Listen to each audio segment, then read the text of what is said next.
que es de una de las upline. Y yo fui el que entré como anfitrión y entonces se queda pegado. Toca volver a entrar, cerrar sesión para entrar ahí sí como con el dato de uno. Bueno. Qué bien. Bueno, hola Ruth, ¿cómo estás? Buenas noches. Bueno, ahí estamos un poquitico como silenciosos. Memo, Ángela, ¿ustedes todavía están en Argentina? Todavía. Estamos. Uy, ¿y ya empezó a hacer calorcito o todavía está haciendo frío? Ya está calorcito. Ya está Ya calentando. hoy estuvo rico. Está bien. ¿Sí? Ya está bien. Sí. Ya se está calentando, sí. ¿Y el horario todavía está? ¿A cuántas horas de diferencia están ahorita? 2. O sea, que ya van a ser las 11. Ahora estaríamos dentro de las cobijas. ¡Oh, no! Claro. Gloria al Señor de que están haciendo esa Vigilia. gran inversión, ¿sí? De pronto ya estaban aquí en Colombia y dije, bueno, ya están así como más atemperados aquí a la obra colombiana. ¿Sí? Estamos cerca, creemos que vamos a salir el 4 de noviembre, Dios mediante, que ya hay 4 de vuelos noviembre, ya la otra semana, el lunes de la otra semana, de este lunes en 8. Miércoles, Dios mediante nos vamos, si Dios quiere, y así está todo conforme a la voluntad del Señor, ese día estaríamos saliendo. Wow. Bueno. ¿Y el trasteo ya lo enviaron? El trasteo ya lo empacaron hace 2 meses, pero no sale si uno no sale del país. ¿Lo transportan por avión o por barco? ¿Cómo es? Por las dos, una parte va por avión y otra por barco. Bien. Chévere. Pero tú sigues trabajando allá en Buenos Aires. Yo sigo aquí, pero ya estoy en otra tarea distinta a la que estaba haciendo. O sea, sigo aquí, pero haciendo otra tarea distinta. Ya me asignaron otra función. Como todo es en línea, entonces ya donde uno esté la base de igual manera. Bien. Chévere. Sí. Bueno, mientras que entonces llegan nuestros queridos jurásicos, que imagínense, entraron los que están en el futuro, ¿sí? Menos los que están aquí. Pero bueno, vamos a ver. Ok, bueno, vamos a solicitar a las personas de los que estamos aquí. Quiero preguntar a Oscar, ¿cómo está la señora Beatriz, tu madrecita? ¿Cómo sigue la recuperación? Bueno, mi madre está mejor. Pues el martes 13 de octubre, que fue después del festivo, pues ella amaneció sin ver por su ojito derecho, que fue el operado. En ese día la visión estuvo 20/200, o sea, no veía sino el mero bulto. Y pues ya el lunes que fuimos, ya la visión está en 20/50, ya casi. Le tocó suspender unas pastillas esta semana porque se le estaban hinchando los pies, entonces tocó suspenderlas. Y el lunes tenemos nuevamente control y muy seguramente le van a dar una cita con el retinólogo para mirar cómo está evolucionando. Entonces la idea es seguir orando para que todo obre conforme a la voluntad del Señor y su visión quede perfecta. ¿Es qué ojo es el que está ahorita por definir? ¿Cuál fue el que lo operaron? El derecho. Pero el otro lo habían operado hace poco, ¿cierto? Hace 8 años y fue súper bien, o sea, pero la operó otro médico. Entonces, con este médico desde el principio ha habido mucha inconveniente. Pues hemos llegado a pensar que fue que la operó mal. Igual, pues el doctor ha estado muy responsable porque ya el convenio que tenían con el ejército se acabó, están esperando una adición, más sin embargo, aún sin haber convenio, este señor se ha portado muy bien. Por ahí nos tocó pagar, fue una cita particular con el retinólogo allá en la Foscal. Eso sí nos tocó por cuenta nuestra, pero pues de resto todo ha estado, pues gracias a Dios ya estamos en casita desde hace 8 días, pues que eso también en estos tiempos es un testimonio, ¿no? Porque Claro. pues aunque allá no hay mucha afluencia de pacientes, pero pues de todas maneras es un lugar en este momento, digamos, de bastante exposición y pues gracias a Dios fuimos y volvimos y estamos bien. Bueno, gloria al Señor. O sea, sí, porque estaban en turnos. Creo que a Orlando le tocaba ir en la mañana, en el día y tú en la noche, ¿cierto? Sí, Orlando iba entre el día y yo me quedaba en la noche. Uy, no. Eso fue en la Chicamocha, ¿no? Hoy estuvo, no, en la Chicamocha no, en el hospital Ah, en el militar. hospital. Ujú. Ay, no, bueno, gloria al Señor, pues que ya se está empezando. Entonces, pues ahí la afluencia de pacientes no es tanta, es más bien poquita. Entonces, pero igual, la exposición está uno ahí como expuesto, pero el Señor es el que lo guarda a uno. Amén. Bueno, entonces esperemos que siga recuperándose doña Beatricita para que pueda ver mejor las nueras nacionales e internacionales, ¿cierto? Por ahí estaban ahí tomando, llamando la atención porque que quede la vista 20-20, porque de 20-200 es que dices que estaba. Uy, 20-200. 20-200, sí, no, eso es claro. Estaba bastante mal. Muy bien, bueno.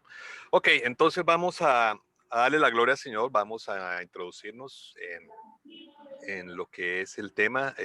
Gracias al Señor porque Guillermo ha respondido a una invitación que quería pues hace tiempo hacerle y bueno, ya lo veo con los ojos casi empeñamados, pero también con el corazón dispuesto. Entonces, les invito a todos ustedes, queridos jurásicos, a que tengamos un momento de oración para pedir al Señor que Él tome nuestro corazón y nuestras vidas y permita ser ungido Guillermo para que predique el mensaje de la palabra que Él ha preparado con mucho cariño para nosotros. Los invito a inclinar sus rostros, cerrar los ojos. Amado Señor, gracias por esta noche, gracias por tu amor, por tu gracia, por tu bendición, gracias por tener este espacio para reunirnos aquí, Señor, y encontrarnos, Señor, todos unánime juntos, proclamando, Señor, tu presencia, Señor, en nuestras vidas.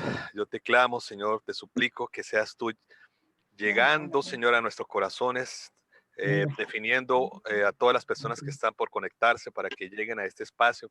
Yo te doy las gracias, Señor, por la vida de tus siervos, Señor, por Guillermo y por Ángela que están en este momento en un esfuerzo especial, Señor, porque están un poquitico en diferente horario, pero también con un corazón unánime junto aquí, estando con nosotros y contigo, Señor, para poder darte la gloria y la honra. Señor, unge al siervo, unge el mensaje, ministra, Señor, tu palabra. Permite que nuestro corazón esté disponible, dispuesto. Pon un espíritu enseñable en nuestras vidas para que podamos, Señor, deleitarnos, Señor, en el mensaje, estudiarlo, meditarlo, Señor, memorizar las cosas que a veces las dejamos en el aire y requieren que podamos revisarlas en un futuro después con calma delante de ti. Te alabamos, te bendecimos, Señor, porque este es un día muy especial. Y quedamos, Señor, en tu presencia, Señor, en el nombre de Jesús. Amén. Bueno, Guillermo, bienvenido. Estamos todos prestos, pues, a escuchar el mensaje que el Señor tiene para todos nosotros por medio de ti, Angelita. Hazle, pues. Bueno, muchas gracias. Gracias por la invitación. Nos alegra mucho que podemos estar aquí compartiendo nuevamente, escudriñando las escrituras y compartiendo lo que el Señor a cada uno nos ha ido ministrando y enseñando, ¿no? Y básicamente, a ver un momentito aquí que ay, espera un la momentico que yo quiero quiero grabar el tema. La ingeniera de luces está haciendo unos pequeños cambios aquí en medio de la grabación. Ángela, yo lo estoy grabando y después te lo paso con mucho gusto. Bueno, pero bien. espere, mi amor, Muy ¿qué es bien. lo que tengo que hacer aquí? No, o sea, yo lo que quisiera que si la logramos así de pronto un poquito, sí, ya deja así. de estar ahí la esta, ¿no? Entonces ahí tratar de hacer un movimiento y la acomodamos. Sí, mejor. Bueno, como les decía, es un gozo poder compartir la palabra del Señor, nuevamente saludarlos a todos y compartir algo que el Señor me ha estado llevando a meditar en estos días. he estado revisando a la luz del estudio del devocional lo que ocurría en la iglesia del primer siglo, lo que vivía la iglesia del primer siglo, que básicamente pues ese era el momento culminante, el momento en el que el Señor Jesucristo había partido, en el momento en que viene el Espíritu Santo sobre los apóstoles, y empieza ese proceso de multiplicación y crecimiento de la iglesia. Entonces, en eso me ha tenido el Señor meditando estos días, y eso es lo que me puso en el corazón que compartiéramos en esta noche. Y hemos titulado el tema, Todo lo saludable crece. Todo lo saludable crece. Y básicamente ese es un principio natural. Un niño saludable crece, tiene un proceso de crecimiento, y obviamente uno ve que los padres están pendientes de ese crecimiento de sus hijos, de llevarlos al médico para que el médico verifique que está teniendo un crecimiento saludable. Si deja de crecer, pues hay algo no saludable en el niño y hay que revisar qué es y cómo atenderlo. Una planta saludable crece, un organismo vivo saludable crece, y nosotros también como seres humanos estamos creciendo espiritualmente, emocionalmente. Amado, yo deseo que tengas salud, así como prospera tu alma. Entonces, todo lo saludable crece, es un principio de vida, un principio natural, un principio escritural, un principio bíblico. Y me puse a mirar acerca del crecimiento de la iglesia del primer siglo, porque la Biblia dice que Pedro se paraba y, lleno del Espíritu Santo, hablaba con denuedo la palabra, y se convertían 5,000 judíos. O sea, estamos hablando de convertir un judío. O sea, era una conversión extremadamente milagrosa de personas en un medio ambiente bastante hostil, en el que acababan de matar al Señor Jesucristo, había persecución de la iglesia, los azotaban, los encarcelaban. Y Pedro, lleno del Espíritu Santo, hablaba la palabra con denuedo y se convertían 5,000 personas. O sea, había un crecimiento de la iglesia, ¿verdad? Un crecimiento acorde con el principio de que todo lo saludable crece. Si la iglesia crecía, pues se puede decir que era una iglesia saludable, esa iglesia del primer siglo. Entonces, a lo que me di a la tarea de hacer, orando al Señor, era, pues, ¿qué era lo que hacía la iglesia del primer siglo para crecer? ¿Cuáles eran sus estrategias para crecer? ¿En qué se fundamentaban para que hubiese ese crecimiento saludable de la iglesia? Y vamos a verlo hoy. Y la idea es que nosotros también nos sirva eso de autodiagnóstico para ver con esos parámetros que dice la Biblia que usaba, o esas estrategias que usaban los discípulos y la iglesia del primer siglo para crecer, cómo nosotros estamos implementando eso en nuestra vida espiritual, para nuestro crecimiento espiritual como personas, como individuos, y cómo lo estamos implementando en nuestros ministerios para que nuestros ministerios crezcan, y cómo lo estamos implementando en la iglesia para que la iglesia crezca, ¿verdad? Porque llevándolo al plano de la iglesia, una iglesia saludable debe crecer, un ministerio saludable debe crecer. Entonces, esas son preguntas que nos tenemos que hacer y que la idea es que las vayamos estudiando en esta noche. Entonces, vamos a ubicarnos en Hechos capítulo 2. Hechos capítulo 2, desde el versículo 42 en adelante, vamos a estar entonces estudiando la palabra del Señor. Hechos 2:42 dice lo siguiente: todos los creyentes se dedicaban a las enseñanzas de los apóstoles, a la comunión fraternal, a participar juntos en las comidas, entre ellas la cena del Señor, y a la oración. Entonces, en este solo versículo hay 4 cosas que dicen que hacía la gente de la iglesia del primer siglo, ¿sí? Que hace parte de esos signos vitales de una iglesia saludable que crece de manera continua. Y les voy a pasar aquí en el chat justamente estos puntos que los sacamos como una especie de checklist que nos va a servir para que vayamos nosotros teniéndolo de referencia. Ahí se los voy a reenviar a todos al chat de Jurásicos. Un momentito. Jurásicos. Ahí se los envié. para que lo vayamos teniendo y vamos viendo esos puntos. Entonces, en el versículo 42 hay 4 puntos que son claves en la iglesia del primer siglo. Primero, todos, dice, escuchen esto, todos los creyentes se dedicaban a las enseñanzas de los apóstoles.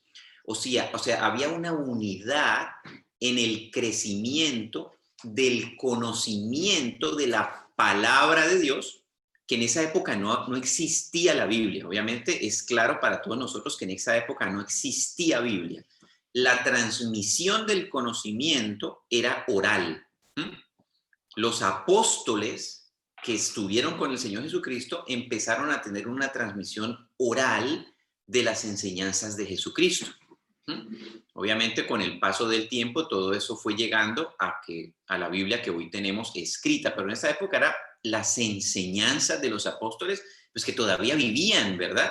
Entonces predicaban y enseñaban qué dijo el Señor. Pero hay algo muy interesante, dice, todos se dedicaban a las enseñanzas de las Escrituras, de los apóstoles, había una dedicación, y ese todos implica que nadie se quedaba fuera de recibir la enseñanza. Nadie se quedaba de quedarse en desconocimiento de cuál era la voluntad de Dios.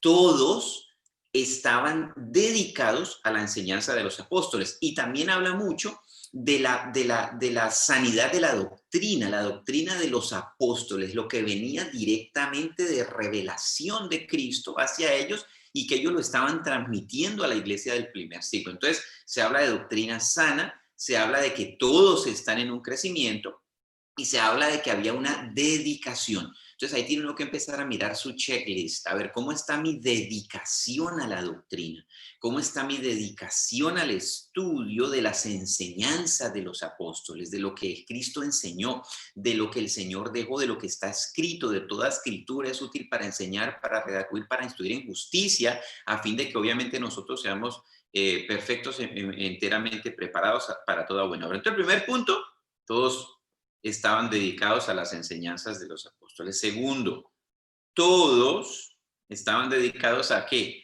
A la comunión fraternal. Y aquí cuando hablamos de comunión fraternal, ¿de qué estamos hablando? De relaciones interpersonales, ¿sí? Entonces había una comunión fraternal, ¿sí? Y fíjese que el versículo arranca con todos los creyentes, o sea que ese todos se extiende también a la comunión fraternal. ¿Cómo está nuestra comunión fraternal? ¿Cómo están las relaciones de nosotros con los miembros de la iglesia, con las personas del ministerio, con el pastor, con el líder, ¿cierto? Y eso es muy externo, ¿no? ¿Cómo está ya en la iglesia? Y vamos adentro, a ver, ¿cómo están las relaciones de la puerta cerrada para adentro? ¿Cómo está la relación con mi esposa? ¿Cómo está la comunión fraternal con mi mamá, con mi papá, con mis hijos, con mis hermanos, con los que usted convive? ¿Cómo está esa comunión fraternal? Porque si hay una cosa que es una verdadera realidad, es que va a ser muy difícil que nosotros pretendamos llevar al ministerio y a la iglesia algo que no podemos vivir cuando cierro la puerta de mi casa para adentro. Va a ser muy complicado, ¿verdad? Entonces yo necesito empezar a trabajar en ese primer ministerio que yo tengo, que obviamente tiene que reflejar lo que vivo en la iglesia y a su vez la iglesia tiene que reflejar lo que yo vivo de puertas para adentro. Comunión fraternal. En el checklist que les pasé para que vayamos revisando, comunión fraternal. Y comunión fraternal es interesante porque se trata mucho en la Biblia. Gálatas 5, Pablo decía, mire, ustedes se comen y se muerden unos a otros, ¿cierto? Entonces, obviamente, los gálatas no andaban en mucha comunión fraternal. Tenían problemas de convivencia unos con otros, ¿verdad? Y cuando nosotros venimos hoy y nos preguntamos a nosotros mismos, pues esta es una realidad en las iglesias. O sea, eso no lo podemos negar. El uno y el otro se comen, se muerden. Eso pasa a nivel de nuestras iglesias, en las iglesias a las que nosotros pertenecemos. Eso pasa al interior de nuestras casas. Y los hijos con los papás, y los papás con los tíos, y los tíos con las sobrinas, y la abuela y la mamá. O sea, una cuestión de se comen y se muerden. continuamente, o más bien nos comemos y nos mordemos. Entonces, cuando uno empieza a ver esas características y uno dice, uy, estas son las características de una iglesia saludable, de una iglesia que crece, de una persona que crece espiritualmente, que crece en todas sus áreas, pues tenemos que empezar a ponerle atención a ese diagnóstico del cual la Biblia está hablando para que nosotros podamos ser efectivos en una iglesia que esté creciendo, en un ministerio que sea multiplicado. Sigamos adelante. A participar juntos en las comidas, entre ellas la Santa Cena. Sigue hablando de ¿qué? Convivencia, ¿cierto? Había una convivencia social en la iglesia del primer siglo y compartían el pan juntos, la Santa Cena. Habían relaciones sociales en las que participaban y disfrutaban de esa comunión los unos con los otros. Y estamos hablando otra vez de ¿qué? Relaciones interpersonales en las que yo me puedo sentar a la mesa con alguien. Si hay una cosa que es bien complicada, yo creo que todos lo hemos vivido, es sentarse a la mesa uno con una persona con la que uno está peleado. Eso es horrible. O sea, comer con un peleado es de lo peor, ¿cierto? O sea, es la comida más amarga que uno se puede comer. Porque uno le está mirando al otro, le está mirando ahí el hocico, por no decir otra palabra santanderiana, le está mirando, lo está mirando y uno no quiere comer con un amargado, ni uno estar amargado comiendo. Es terrible, ¿sí? Por eso la Biblia puntualiza que esa gente era capaz de participar juntos, de sentarse a la mesa y disfrutar la comida. Que la comida era un ambiente de ¿qué? De disfrute. ¿Y por qué? Porque en esa época el partir el pan recordaba a Cristo, ¿sí? Porque Cristo muchas veces partió el pan en milagros que hizo cuando multiplicó los panes. O sea, la partición del pan tenía un significado profundo en la iglesia del primer siglo. La partición del pan está relacionada íntimamente con la Santa Cena, cuando él parte el pan y le dice, yo soy el pan de vida, ¿sí? Que ese pan iba a ser partido, molido en esa cruz, por eso es el simbolismo de partir ese pan. Entonces, o sea, está diciéndonos, mire, usted tiene que ser capaz de sentarse a la mesa, pongámoslo así simple, sentarse a la mesa y disfrutar de los alimentos en paz. ¿En dónde? En su propia casa primero, porque yo si no soy capaz de disfrutar sentado a la mesa en mi propia casa con mi mujer, con mis hijos, pues ¿cómo voy a pretender disfrutar afuera en la iglesia? O sea, la iglesia es el reflejo de lo que yo vivo en mi casa. Adentro de mi casa yo voy a reproducir en la iglesia eso mismo. O sea, por eso a veces vemos cosas en las iglesias que uno dice, ¿pero qué está pasando? Es el reflejo externo de lo que vivimos al interior de nuestras casas, ¿no? Dice que ellos podían participar de la Santa Cena, de la comunión. Y el cuarto punto de ese primer versículo es la oración. Todas esas personas vivían una vida ¿de qué? De oración. La oración para estas personas era un estilo de vida. Entonces, ¿cómo está nuestro estilo de vida de oración? ¿Cómo está nuestra oración? ¿Cómo está la calidad de nuestra oración? Que uno diga, yo anhelo mi tiempo de oración, porque en mi tiempo de oración el Espíritu Santo me habla, porque esas oraciones del Espíritu, oración eficaz del justo que tiene poder, porque definitivamente en mis tiempos de oración experimento libertad, sanidad, medicina, el Señor me revela cosas por quien orar, personas por quien orar, circunstancias, es avivado el fuego del Espíritu. O la oración en la dormición, voy a orar Espíritu Santo, y ahí queda de una vez entra en un sueño profundo de revelación porque queda dormido y a los 5 minutos de orar. Entonces uno tiene que autodiagnosticarse cómo está la calidad de mi vida de oración, ¿sí? ¿Estoy orando? ¿O la oración se limitó a las reuniones grupales en las que uno se reúne a orar?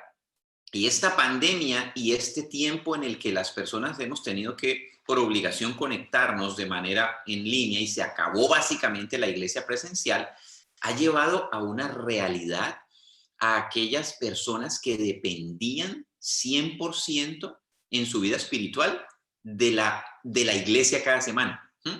Digamos, el cristiano que entre semana se apagaba todo lo espíritu, se apagaba lo espiritual, y que el fin de semana enchufaba ya en la iglesia y ahí alababa y ahí oraba y ahí le llegaba la palabra y ahí llenaba el tanque otra vez hasta arrancar el lunes al full, y el martes, miércoles, jueves, viernes, sábado, y él lo llegaba arrastrado allá en la iglesia el sábado o el domingo a volver a enchufarse. Entonces, una montaña rusa. Ya se le acabó la capacidad de tener reuniones en vivo. O sea, han entrado en una crisis profunda, ¿sí? Nosotros estamos viendo una gran cantidad de gente cristianos de años, pastores de iglesias de años, que están levantando la mano y diciendo, mire, estoy seco, ¿no? De hecho, o sea, estoy en una crisis tremenda, ayúdenme.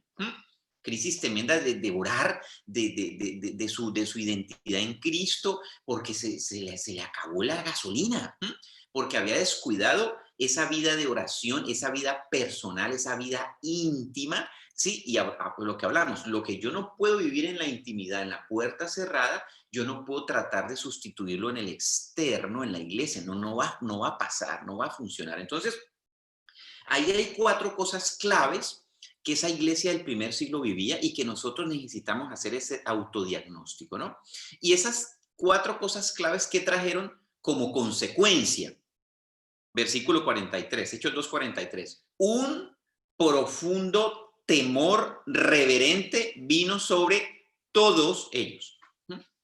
O sea, esta vida de dedicarse a la enseñanza saludable, a la sana doctrina, esa comunión fraterna, esas buenas relaciones interpersonales, esa capacidad de disfrutar de la mesa, eso es intimidad, relaciones sanas, no amargura, no odio, no resentimiento, no que no lo quiero, no le hablo, esas cosas no la vivía la iglesia del primer siglo. Esa vida continua de oración dice que se despertó un profundo temor reverente en todos ellos. Y nosotros, ¿en qué palabra podemos resumir profundo temor reverente? En una sola palabra, eso se llama santidad. Profundo temor reverente se llama santidad. Un profundo temor que lleva ¿a qué? A la santidad. Sigamos leyendo. Y otra consecuencia de todas las 4 anteriores. Y los apóstoles realizaban muchas señales milagrosas y maravillas. O sea, había un ejercicio continuo de los dones del Espíritu Santo. Había un fluir de los dones del Espíritu Santo. Y pues esto no se ha acabado, ¿verdad? Obviamente hay algunas teorías del cesacionismo, de que esto era para el primer siglo, y pues yo creo que eso lo dicen los que definitivamente pues no conocen del Espíritu Santo, porque en ningún lado dice que se acabaron los milagros.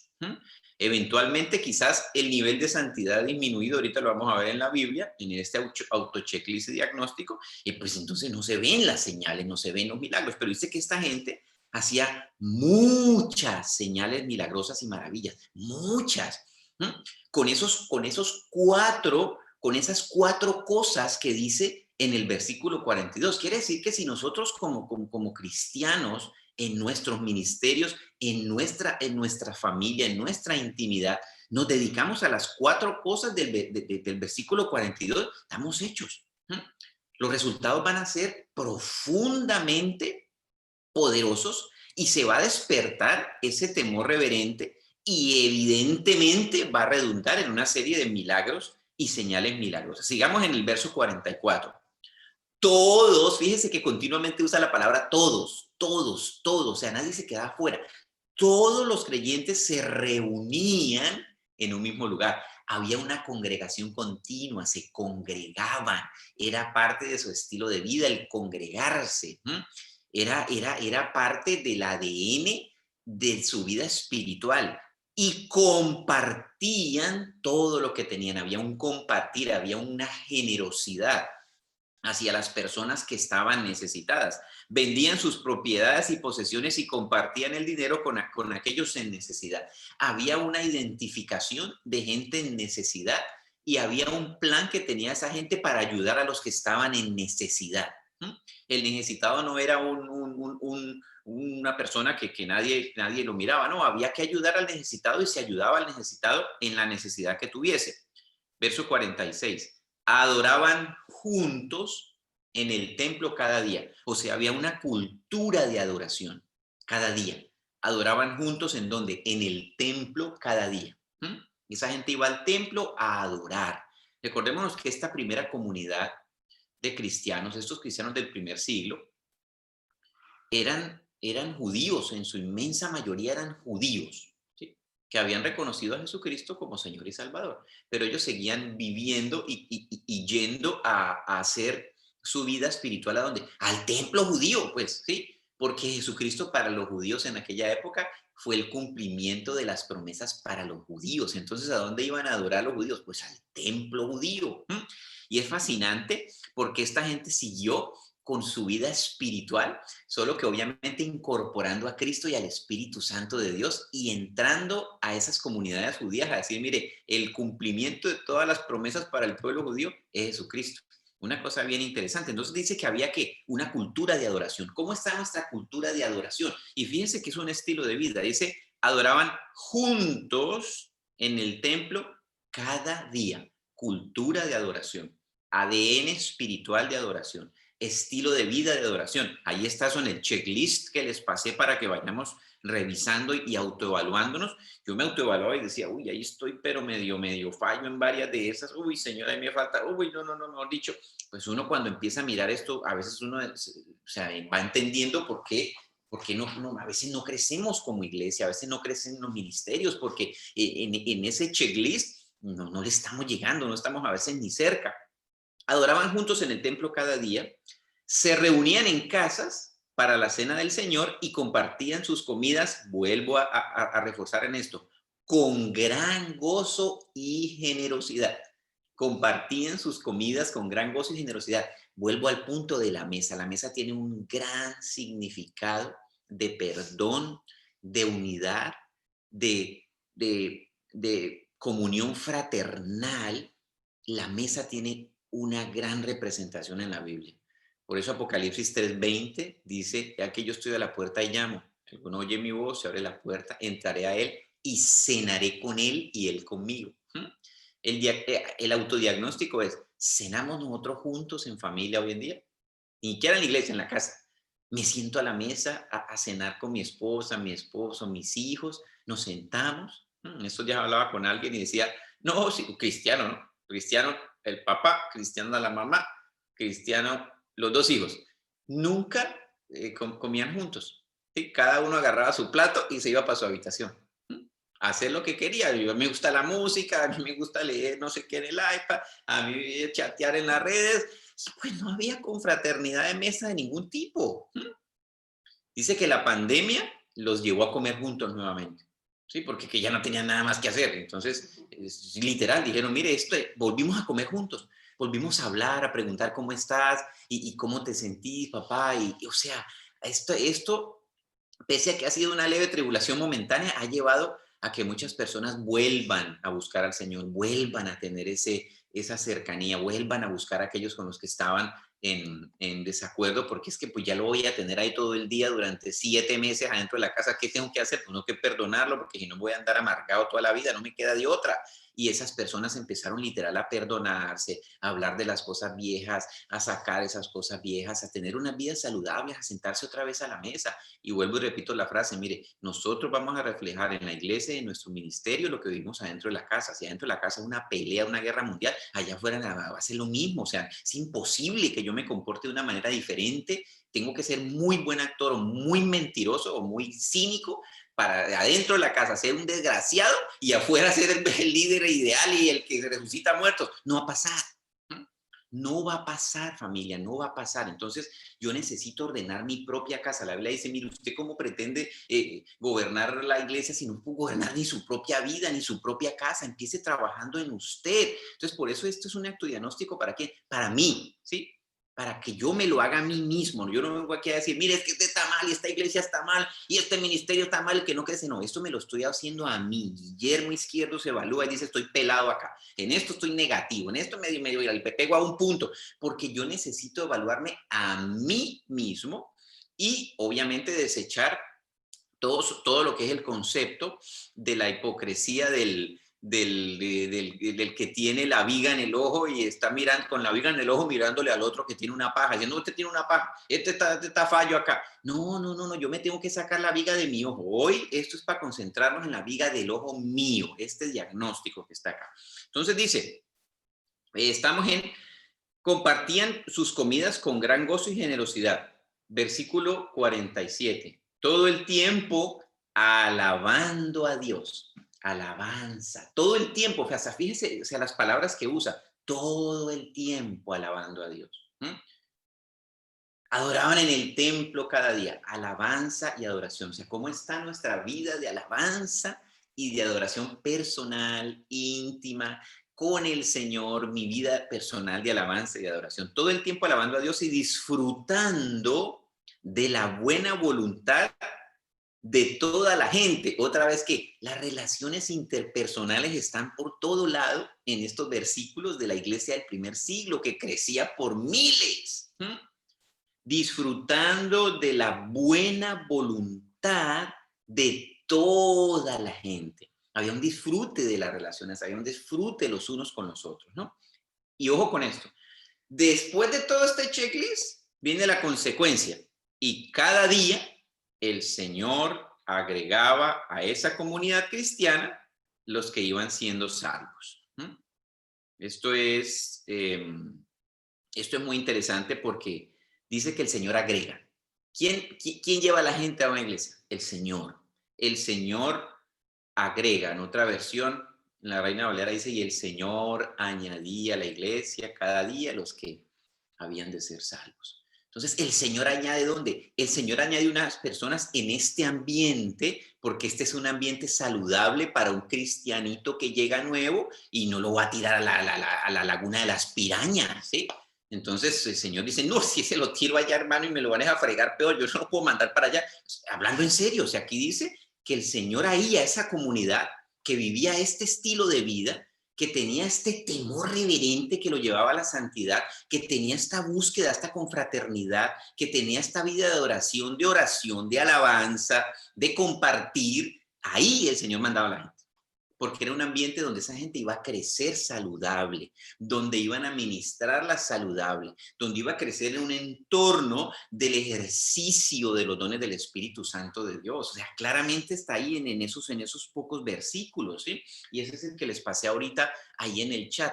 Es un checklist muy detalladito que nos va a ser de mucha utilidad para cada uno ir viendo cómo está mi vida en relación con ese checklist, que era lo que hacía la iglesia del primer siglo y que hacía que saludablemente la iglesia creciera, porque todo lo saludable tiene que crecer. Entonces, cuando yo empiezo a hacerme el autodiagnóstico y digo, no experimento crecimiento espiritual, mi ministerio no está creciendo, mi iglesia no está creciendo, no estoy mejorando mis relaciones interpersonales, algo me falta en el checklist. Y vengo y reviso el checklist, no hay mucho que inventar, ahí está ya escrito ahí. Voy y digo, no, aquí definitivamente no. Si yo ando con unos problemas aquí con el uno, con el otro, no estoy disfrutando de esto, la oración, no, pues he dejado de orar, adoración y alabanza, eso por allá de vez en cuando, no, orar y los dones del Espíritu Santo, esos dones, mejor dicho, esos dones yo los dejé ya guardados en el baúl de los recuerdos de la época cuando Alfa y Omega que oraban y que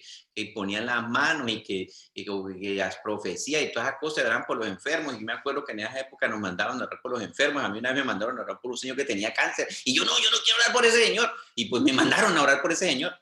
Y pues había que ejercer los dones, ¿no? En esa época era así. Y obviamente eso lo lleva a uno a qué? A ejercer, a orar, a esperar un milagro del Señor, a esperar que el Señor sane a la gente, sane a un oprimido, sane a una persona que está en una crisis de pánico, de depresión, de angustia. Multitud de gente ha llegado, de cristianos en esta época, con crisis de depresión, de angustia, de pánico, de soledad, de una cantidad de cosas emocionales y mentales que han surgido en un ambiente de esos de encierro de la pandemia. Cristianos, pastores, multitud de personas han llegado a pedir auxilio, a levantar la mano y decir, ayúdenme, que estoy en una crisis tremenda porque estamos en una realidad que están saliendo cosas que estaban ahí guardadas en el baúl.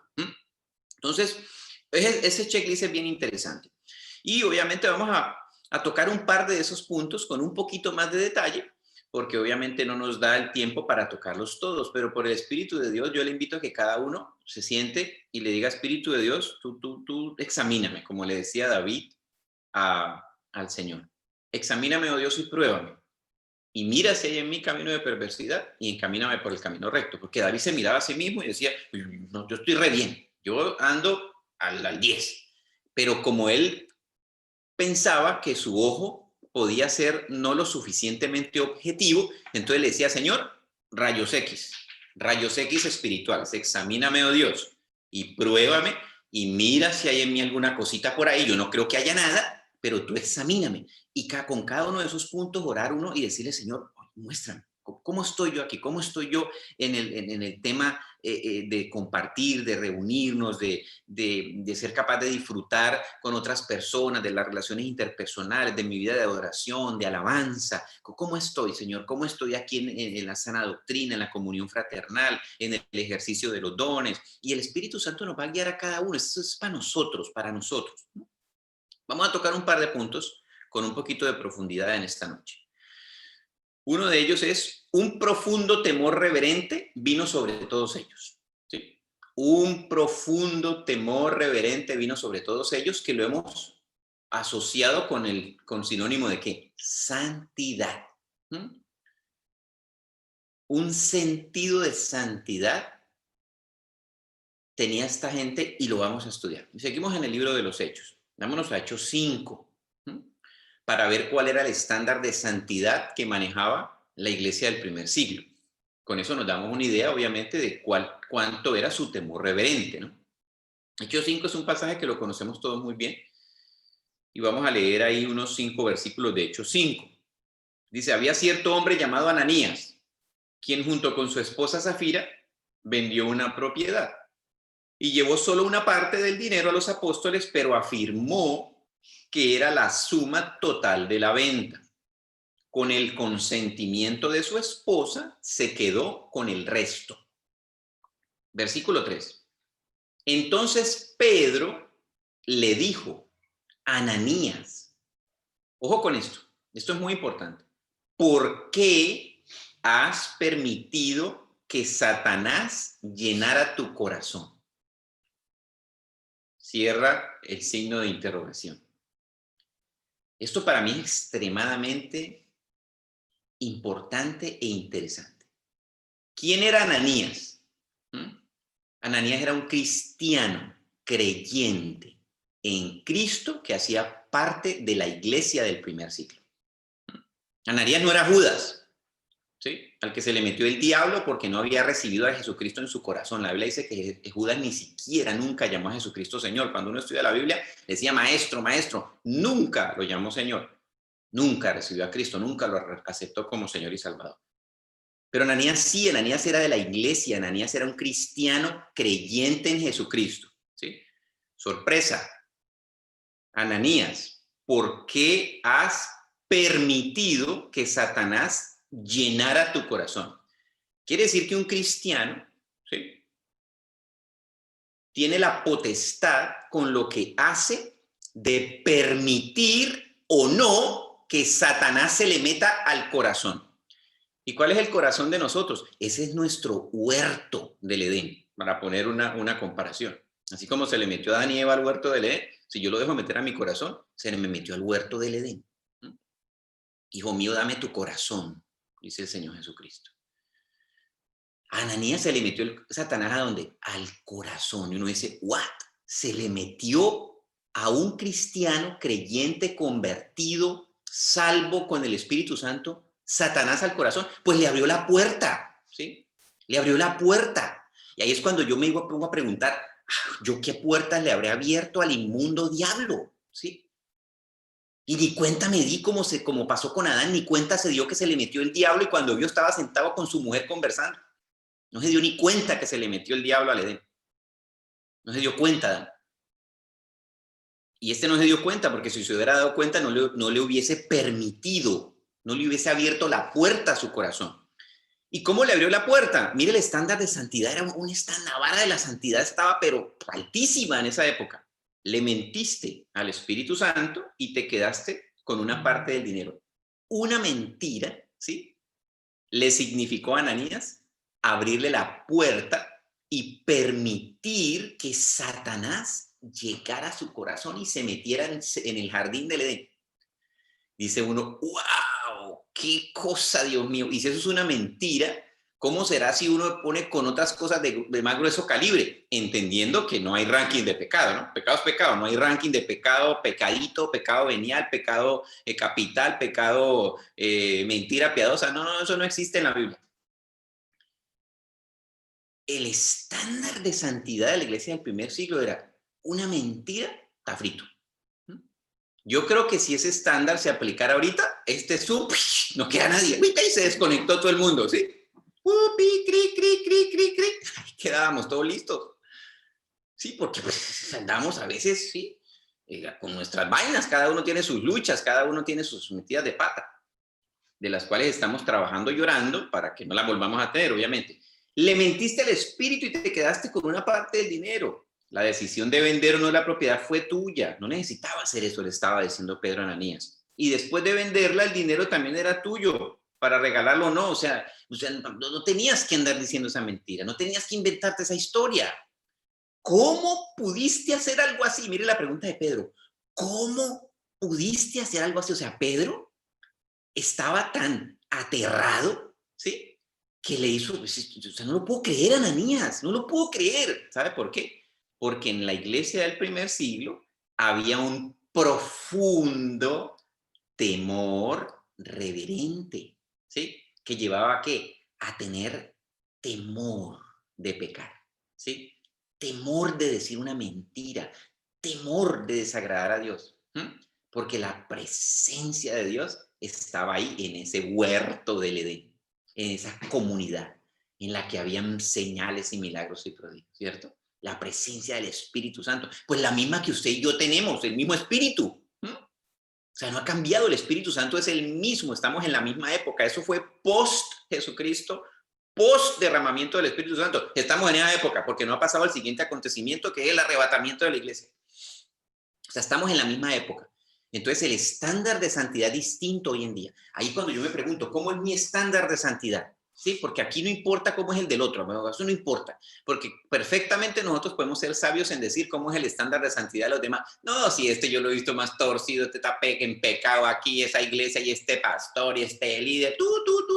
No. Mi estándar de santidad, Guillermo Izquierdo, ¿cómo es? A ver, ¿cómo estoy yo en el estándar de santidad? Pues cada uno lo tiene que responder con el Espíritu Santo. Examíname, oh Dios, y pruébame y mira si hay en mi camino de perversidad y encamíname por el camino recto. Y trabajar en volver a que nosotros tengamos ese profundo temor reverente y a subir la vara de la santidad. ¿Y qué pasó con Ananías? Pues ya lo sabemos, el pobre Ananías. No nos mentiste a nosotros, sino a Dios. En cuanto Ananías oyó estas palabras, cayó al suelo y murió. Todos los que se enteraron de lo sucedido quedaron aterrados. Profundo temor reverente. Entonces es una cosa que nosotros como cristianos tenemos que trabajar en eso, en ese profundo temor reverente, en esa búsqueda continua de vivir una vida en santidad. Es imposible vivir una vida en santidad con nuestro propio esfuerzo. Solo por el Espíritu Santo de Dios nosotros vivimos el proceso de la santificación. Pero yo tengo que estar fortalecido con todo lo que dice ese checklist que está ahí. Es que yo puedo estar fortalecido, ¿para qué? Para que la vara de la santidad se eleve. Una vida continua de oración, una vida continua de adoración, una vida continua de alabanza, una vida de congregación. O sea, ahí está bien explicado punto por punto en las áreas en las que tenemos que trabajar para ir subiendo la vara. Y lo más importante de todo, miren, para que yo no le permita a Satanás que se me meta al huerto del Edén, a mi corazón.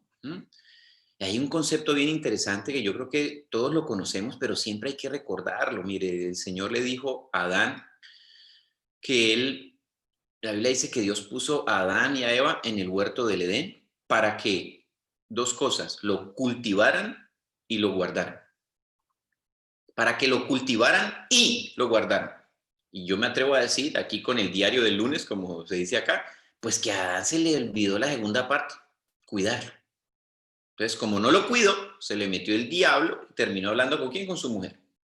¿Sí? Y como Eva tampoco tuvo cuidado, terminó hablando con el diablo, con el cual no hay que hablar. Hay que reprenderlo de inmediato. La relación que Jesucristo tuvo con el diablo era: apártate de mí, Satanás. Escrito está: apártate.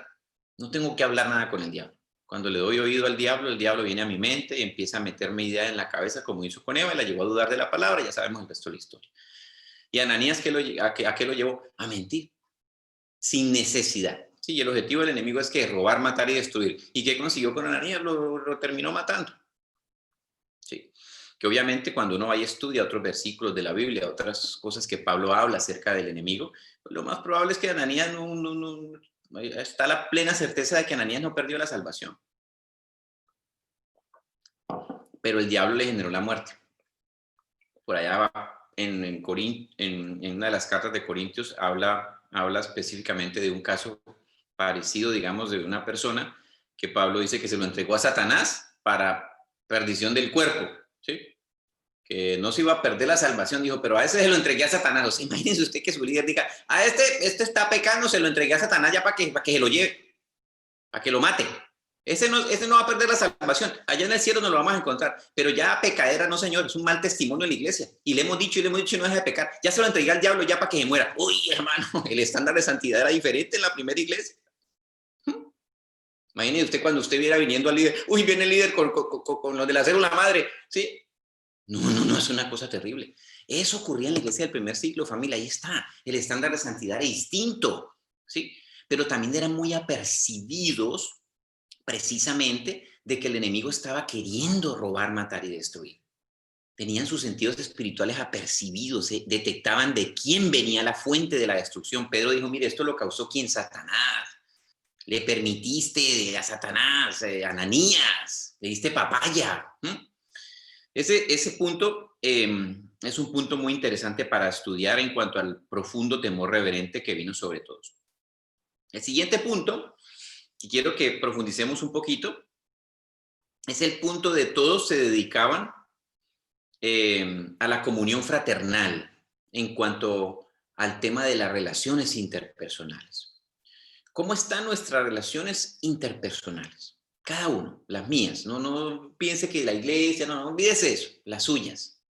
¿Cómo están sus relaciones interpersonales? Y empecemos por el círculo bien cercano, la relación con las personas con las que usted vive, con su papá, su mamá, su esposo, su esposa, sus hijos, sus familiares con los que convive. ¿Cómo están esas relaciones interpersonales? Todos se dedicaban a la comunión fraternal. No puedo pretender que la iglesia o el ministerio viva un ambiente que yo no vivo en mi fraternidad interna, digámoslo así. No va a pasar. Entonces yo necesito trabajar en eso, trabajar en restaurar esas relaciones que no están saludables, que no son sanas, que no son fraternas, ¿sí? Por el motivo que sea. Tengo que trabajar en eso. Es muy importante que nosotros trabajemos en eso si queremos ver eso reflejado ¿en dónde? En la iglesia, porque eso se reflejaba en la iglesia. Lo que vivían en sus casas, sentados a la mesa, que comían en la mesa, dice ahí, ¿en dónde se reflejaba? En la comunidad, en la iglesia, en el cuerpo, en el ministerio, en el lugar donde se congregaban todos. Y aquí quiero que vayamos a leer unos versículos bien interesantes que Pablo le recomendó a Timoteo precisamente para evitar ese estarse mordiendo y comiendo que Pablo habla en Gálatas 5. ¿Sí? Acuérdense de Gálatas 5 que Pablo le decía, ustedes están comiendo y mordiéndose unos a los otros. Entonces, para evitar eso, Pablo le da unas instrucciones a Timoteo en 2 de Timoteo 2, del 22 al 26. Y esas instrucciones son instrucciones muy válidas y que aplican a nuestra vida hoy. Yo no sé si usted se ha puesto a mirar en las redes sociales, en los comentarios o los chats que se hacen en las iglesias, ¿sí? O en los pastores que publican ahí algún chat, algún comentario de la Biblia, de alguna opinión que dan. Y las cosas que abajo dice uno, uy, este man. Y los que le están contestando abajo son que otros cristianos. Y uno dice, cristiano comiendo cristiano. ¿Sí? Cristiano disparándole a un cristiano. Yo creo que el diablo se sienta y dice, no, este ya está haciendo la tarea por mí. Mire, no tengo ni siquiera que meterme al corazón. Entre esos se están matando entre ellos mismos. ¿Sí? Y yo leía unas cosas que yo decía, wow, este tipo está diciendo eso y en público, ahí en las redes.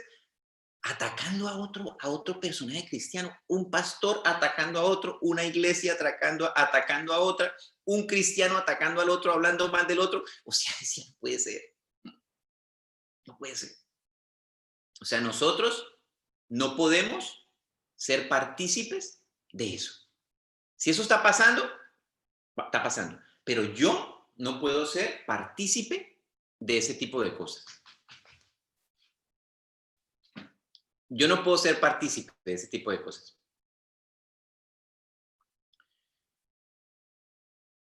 ¿Cómo reacciono yo en mis relaciones interpersonales? ¿Cómo reacciono yo? ¿Cómo reacciono yo cuando me dicen algo que no me gusta, que está en contra de lo que yo pienso? Por ejemplo, a nivel cristiano, hablemos de Cristo, de la doctrina. Cuando yo estoy enseñando algo y me dicen, no, usted está equivocado, eso está mal, eso no es así. ¿Cómo reacciono yo? ¿Cuál es mi reacción en las redes o personalmente? ¿Cómo lo hago? Bueno, aquí está 2 Timoteo 2:22. Escuchen eso. Huye de todo lo que estimule las pasiones juveniles. En cambio, sigue la vida recta, la fidelidad, el amor y la paz. Disfruta del compañerismo de los que invocan al Señor con un corazón puro. Versículo 23, muy importante. Te repito, no te metas en discusiones necias y sin sentido que solo inician pleitos. Eso parece, pero atraído a la pandemia, ¿sí? Versículo de la pandemia. Te repito, no te metas en discusiones necias sin sentido que solo inician pleitos.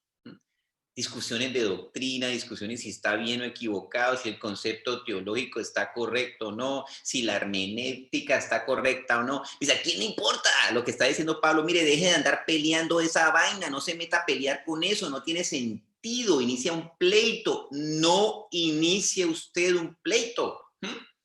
Y uno dice, pues es cierto, ¿no? Y a veces uno en el afán de defender al Señor, que no necesita quien lo defienda, de defender la doctrina, que no necesita quien la defienda, arma un pleito.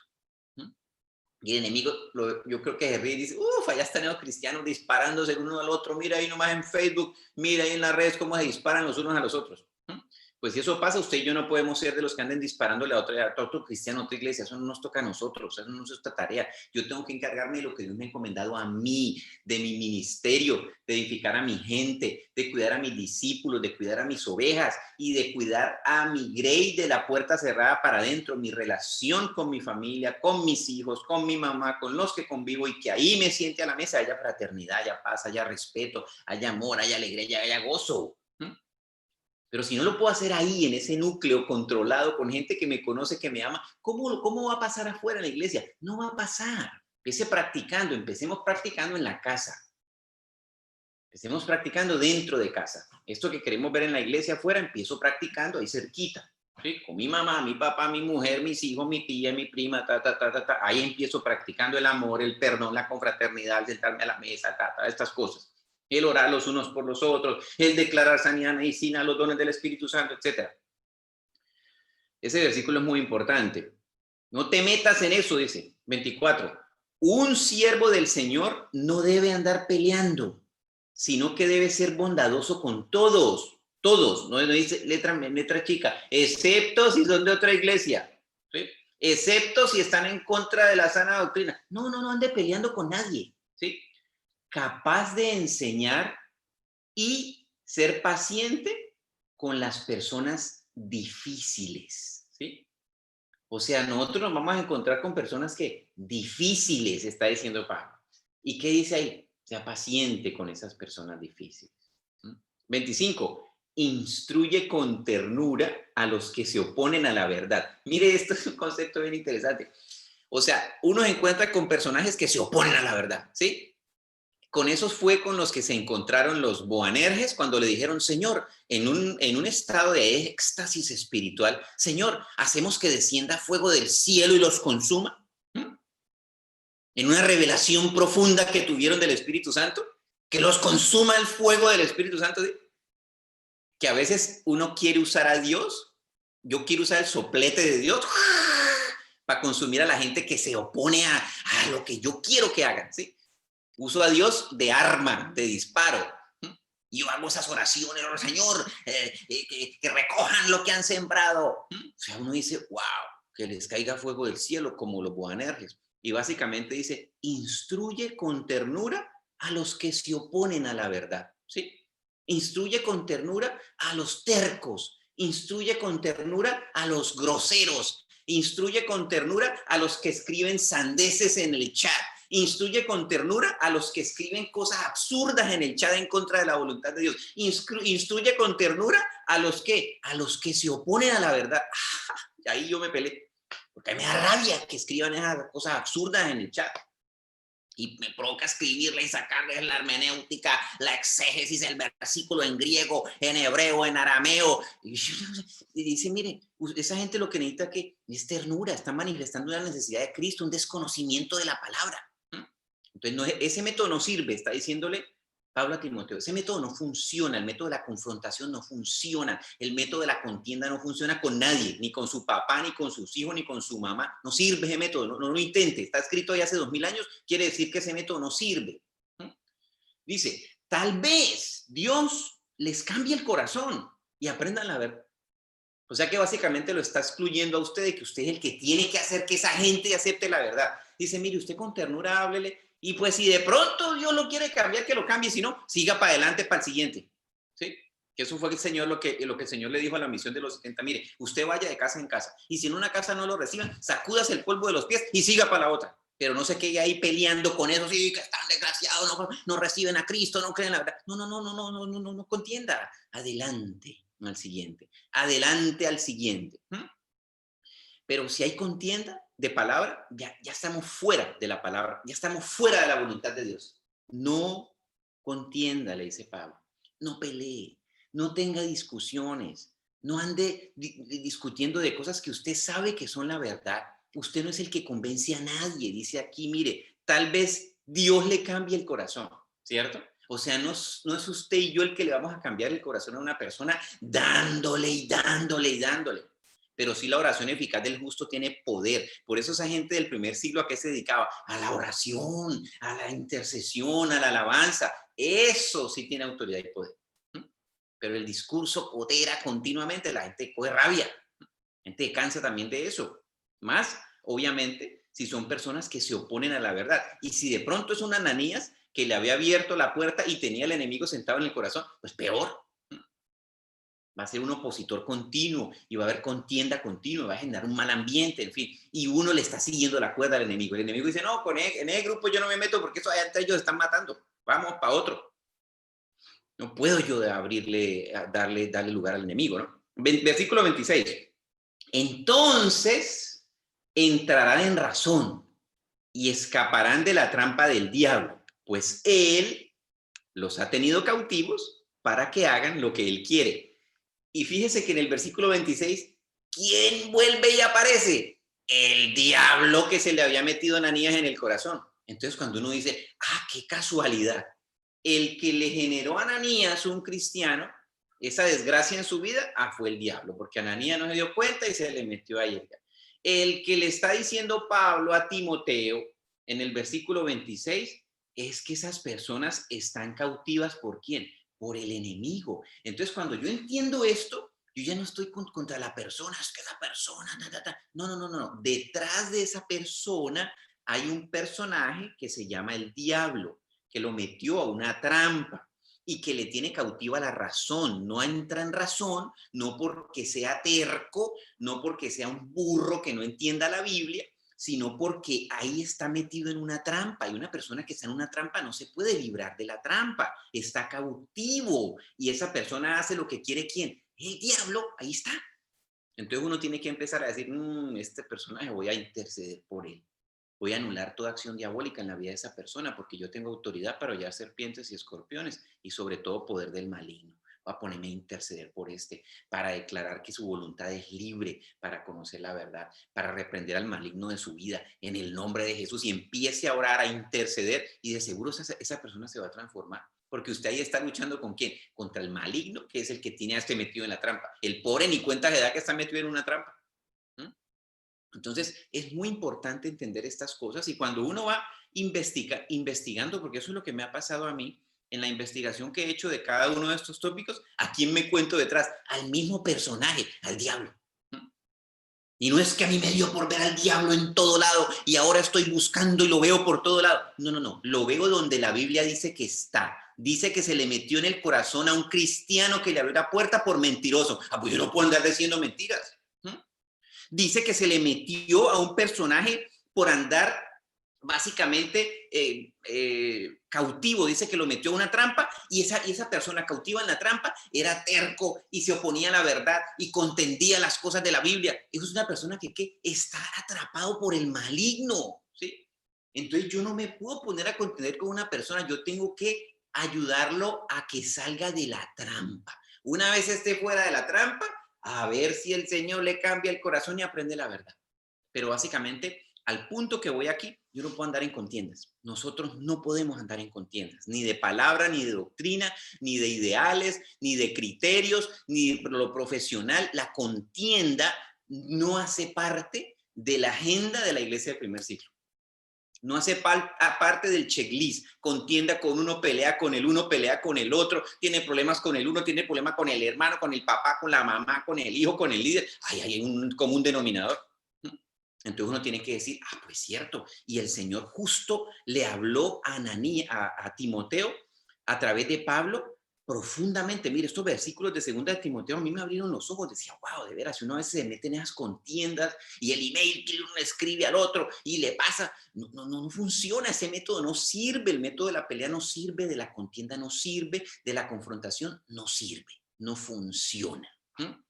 Entonces, es muy importante, solamente quería profundizar en esos dos puntos y animarlos a que cada uno de nosotros estudiemos esos puntos que les pasé ahí del checklist que están en Hechos capítulo 2. Estudiémoslos en oración, en autodiagnóstico, en examíname, oh Dios, y pruébame, y mira si hay en mi camino de perversidad y encamíname por el camino recto. Para que nosotros en ese proceso de transformación personal seamos agentes de transformación en donde Dios nos ha puesto, en nuestras familias. Ahí tiene que empezar la transformación.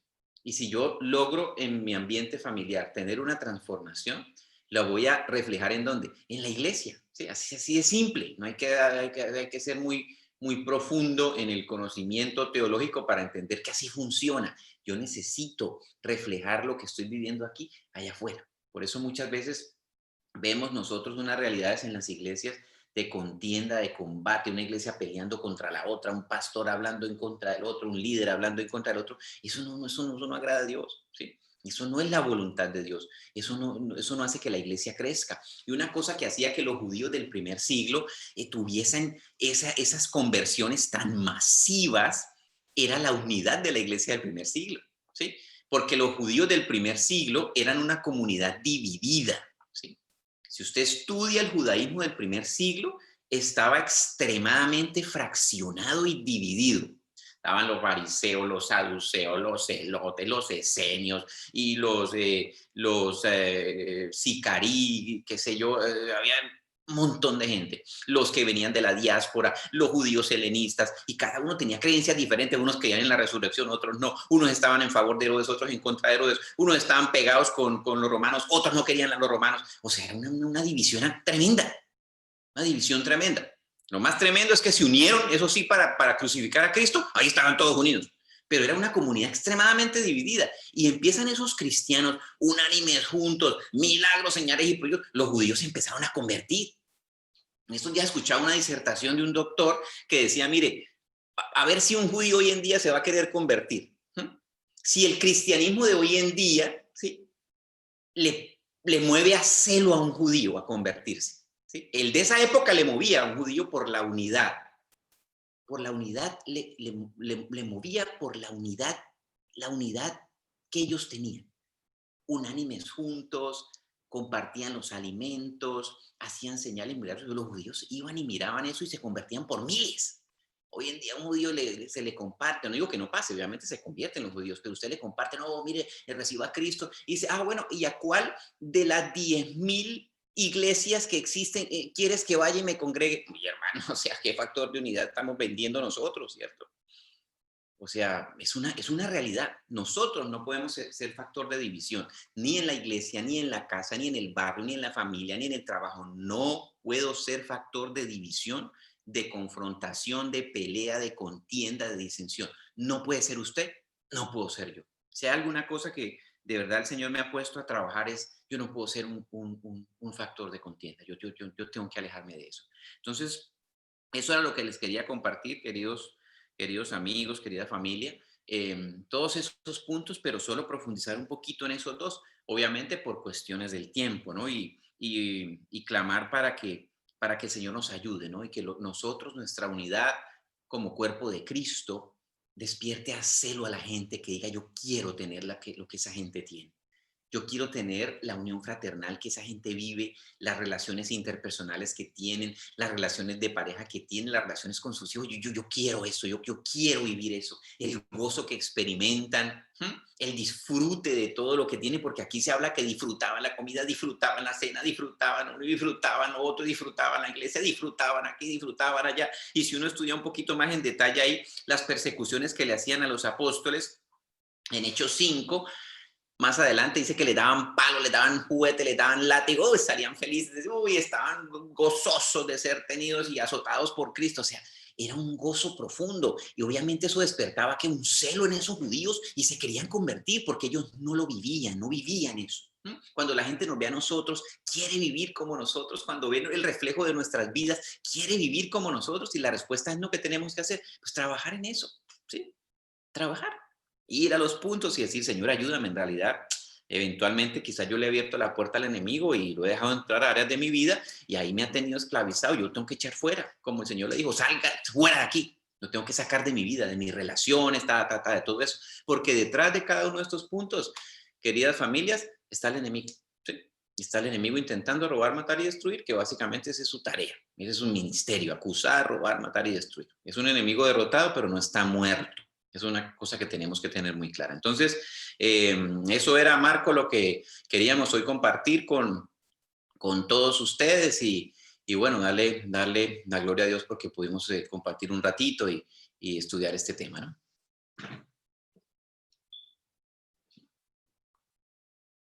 La gloria sea para el Señor. Entonces, Memo, pues termina entonces el tema, si es tan amable, con una oración para... Espérate que no te escuché, Marco, porque tenía aquí el micrófono apagado. Ya, entonces, si te parece bien, Guillermo, entonces, por favor, termina este momento especial de la enseñanza con una oración para cada uno de nosotros. Me parece interesante que puedas, en oración, pues, puntualizar esta enseñanza que ha estado espectacular y muchas gracias al Señor por este tema. Bien, vamos a orar entonces.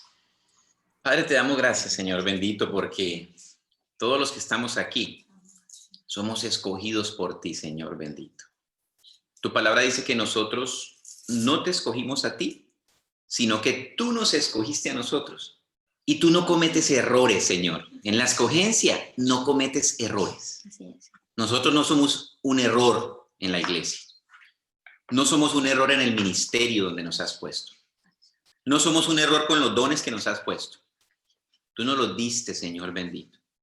Y lo diste con un propósito, y es que a través de nuestras vidas, tu palabra crezca y se multiplique hasta lo último de la tierra, Señor bendito.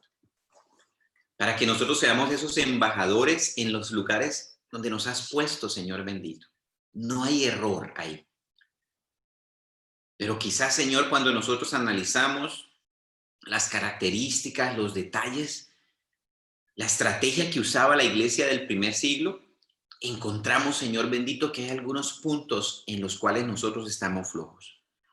Hoy te pedimos que tú nos fortalezcas en el poder de tu fuerza, Señor Jesucristo. Y hoy te pedimos que avives nuestros sentidos espirituales en el nombre de Jesús, Señor, para ver lo que tú ves, para oír lo que tú oyes, Señor. Y para detectar, oh Dios bendito, si quizás le hemos dado oportunidad al maligno en algunas áreas de nuestra vida, para echarlo fuera en el nombre de Jesús. Eva no lo pudo detectar. Adán no lo pudo detectar. Se le metió al huerto del Edén. Ananías no lo pudo detectar, se le metió a su corazón. Declaramos, Señor bendito, que tú nos hagas diligentes en conocer las maquinaciones del maligno para que no gane ventaja alguna sobre nosotros, sobre nuestras familias, sobre nuestros ministerios, sobre lo que nos has entregado a administrar. Haznos diligentes, Señor bendito, porque no queremos al maligno en nuestro huerto. Renunciamos a toda acción diabólica en nuestra vida. Atamos todo inmundo espíritu de las tinieblas de nuestra vida, de nuestra familia, de nuestro ministerio, de la iglesia donde estamos, lo reprendemos y lo echamos fuera en el nombre de Jesús.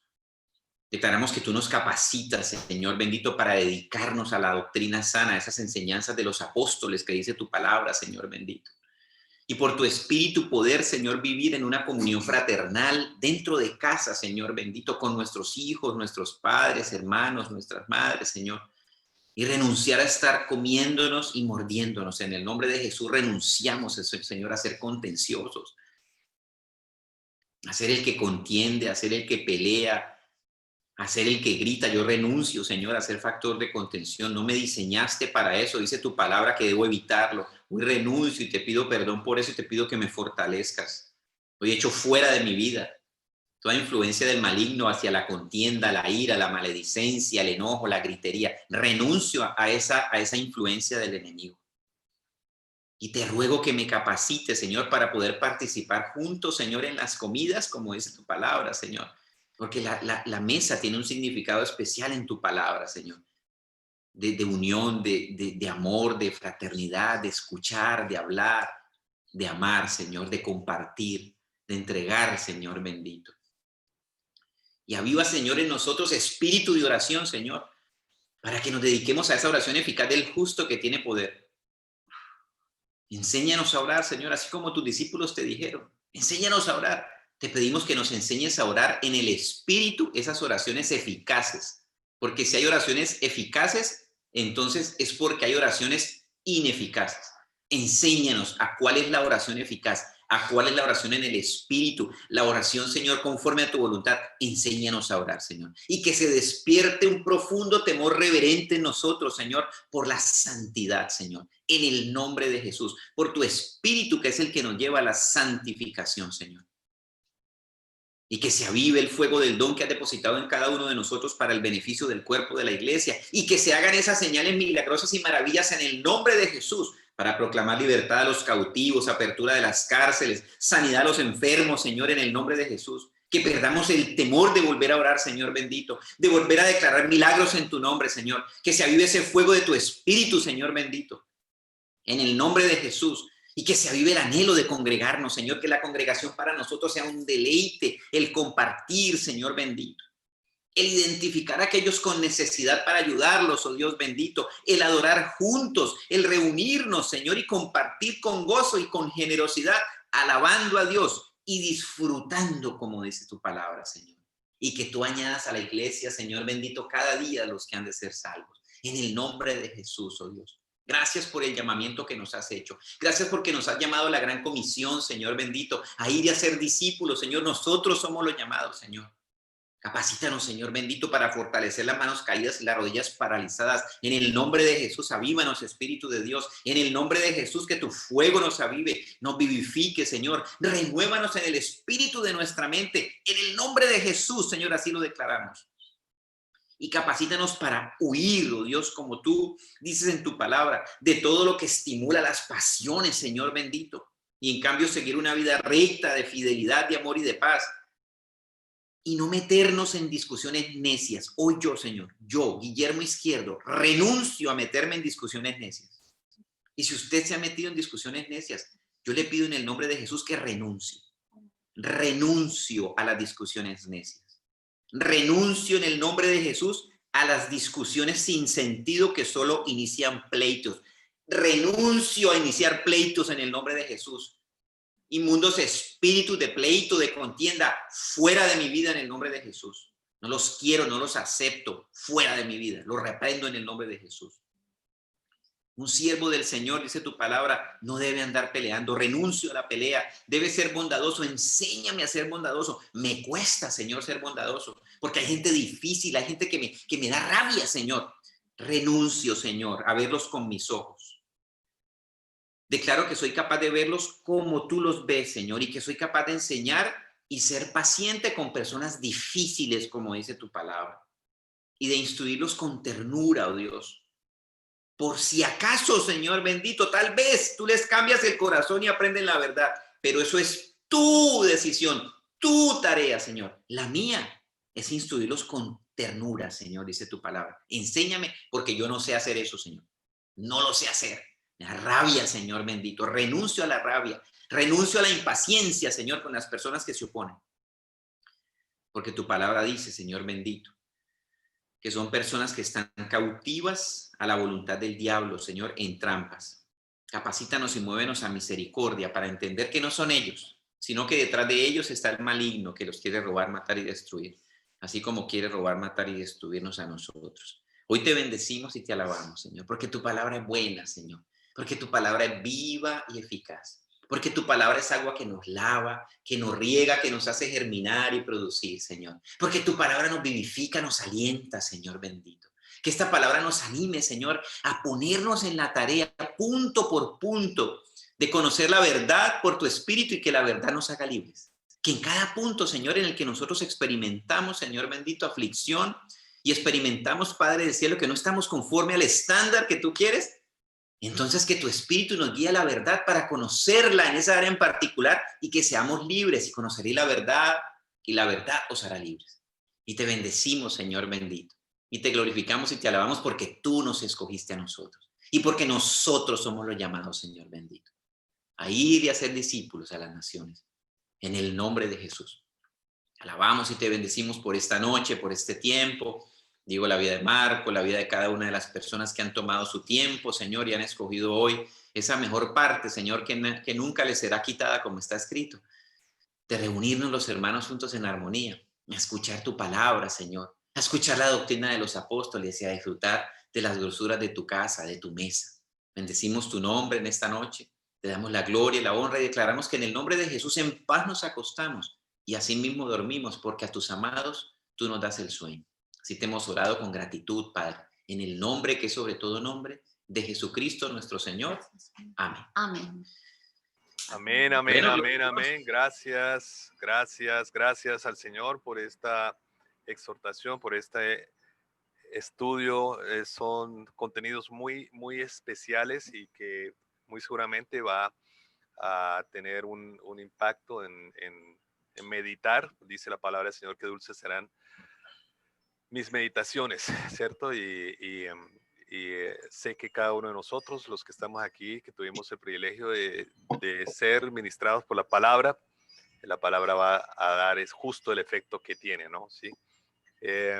Gracias al Señor por la vida de Guillermo, por la vida de Ángela, por este hermoso mensaje que el Señor nos ha permitido escuchar, ¿sí? Y que tiene unas profundas enseñanzas. Y bueno, vamos a hacer el checklist, ¿no? O sea, yo soy el primero que quiero revisar el checklist porque aquí todos, ¿no? Todos tenemos que revisar y da para poder estar revisando con más calma, ¿no? Detenimiento, ¿no? Muchas gracias, Guillermo, Ángela. Y bueno, veo que aquí en el transcurso del mensaje entraron otros compañeros. Ha habido unos que entraron, otros que salieron, pero bueno. Ahora, en cuestión de unos 30 minutos por iniciativa de Carlos David, vamos a tener un tiempo de alabanza de adoración muy chévere. Están invitados, ya que el Señor nos está también introduciendo dentro de ese checklist a buscar al Señor en alabanza, en adoración. Entonces, pues recordemos que en épocas del siglo XX, en el pasado, era una de las cosas que más nos gustaba buscar al Señor y que perfectamente podíamos nosotros pasar un buen tiempo hasta pasar las noches, ¿sí? En contratiempos muchas veces, ¿cierto? Pero bueno, eso ya es el mismo Señor y es el mismo Espíritu Santo que vamos a buscar ahorita más tardecito.